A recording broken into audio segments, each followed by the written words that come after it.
Committee ഓഫീസിനകത്തിരുന്ന കുറേ താക്കോൽ കൂട്ടങ്ങളുണ്ട്.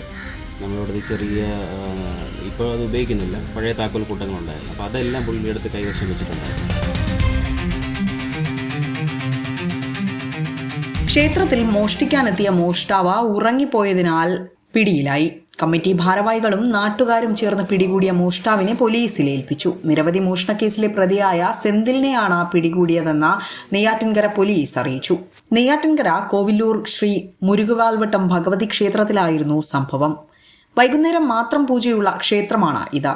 എന്നാൽ ശനിയാഴ്ച രാവിലെയുള്ള അയ്യപ്പൻ കെട്ടിന്റെ ഭാഗമായി ക്ഷേത്ര പൂജാരി നട തുറക്കാൻ എത്തിയപ്പോഴാണ് ശ്രീകോവിൽ തുറക്കാൻ സാധിക്കാതിരുന്നത് ശ്രദ്ധയിൽപ്പെട്ടത്. താക്കോൽ നട തുറക്കണില്ല, വീട്ടിൽ പഴങ്ങിപ്പോയി.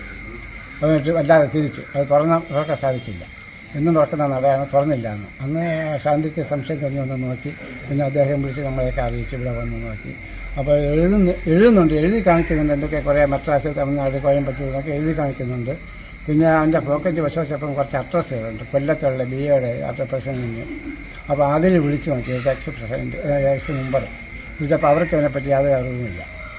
പിന്നെ പോലീസ് അറിയിച്ച് പോലീസ് വന്നവരെ കൊണ്ടുപോയി. തുടർന്ന് നടത്തിയ പരിശോധനയിൽ പൂട്ട് പൊളിക്കാൻ ശ്രമിച്ചതിന്റെ ഭാഗമായി തകരാറിലായതാണെന്ന് മനസ്സിലാവുകയായിരുന്നു. തുടർന്ന് നടത്തിയ പരിശോധനയിൽ ക്ഷേത്ര തിടപ്പള്ളിയുടെ വാതിൽ പൊളിച്ച് അകത്തിരുന്നുറങ്ങുന്ന മോഷ്ടാവിനെയാണ് കണ്ടത്. ക്ഷേത്ര പൂജാരി വിളിച്ചിട്ടും മയക്കത്തിലായിരുന്ന മോഷ്ടാവിനെ കമ്മിറ്റി ഭാരവാഹികളും നാട്ടുകാരും ചേർന്ന് വെള്ളറട പോലീസിന് കൈമാറി. കമ്മിറ്റി ഓഫീസിനകത്തിരുന്ന കുറേ താക്കോൽ കൂട്ടങ്ങളുണ്ട്. നമ്മളിവിടെ ചെറിയ ഇപ്പോൾ അത് ഉപയോഗിക്കുന്നില്ല, പഴയ താക്കോൽ കൂട്ടങ്ങളുണ്ടായിരുന്നു. അപ്പോൾ അതെല്ലാം പുള്ളിയെടുത്ത് കൈവശം വെച്ചിട്ടുണ്ടായിരുന്നു. എന്നിട്ട് നിലവിൽ നമ്മൾ തുറക്കുന്ന താക്കോലിനെ കാലിൽ ചവിട്ടി പിടിച്ചേക്കായിരുന്നു. അങ്ങനെ ഇരുന്നാണ് കസേരന്ന് ഉറങ്ങിപ്പോയത്.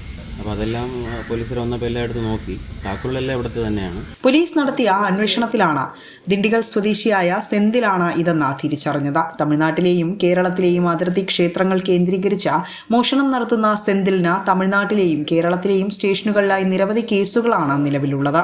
പ്രധാനമായും കാണിക്കവഞ്ചുകൾ കുത്തിത്തുറന്നുള്ള മോഷണമാണ് ഇയാളുടെ രീതിയെന്നും അവസാനമായി കേസ് രജിസ്റ്റർ ചെയ്തത് പാലക്കാട് നിന്നുമാണെന്നും പോലീസ് വ്യക്തമാക്കി. പ്രതിയെ നെയ്യാറ്റിൻകര കോടതിയിൽ ഹാജരാക്കി നടപടികൾ കൈക്കൊണ്ടു. വിസ്മയ ന്യൂസ്, നെയ്യാറ്റിൻകര.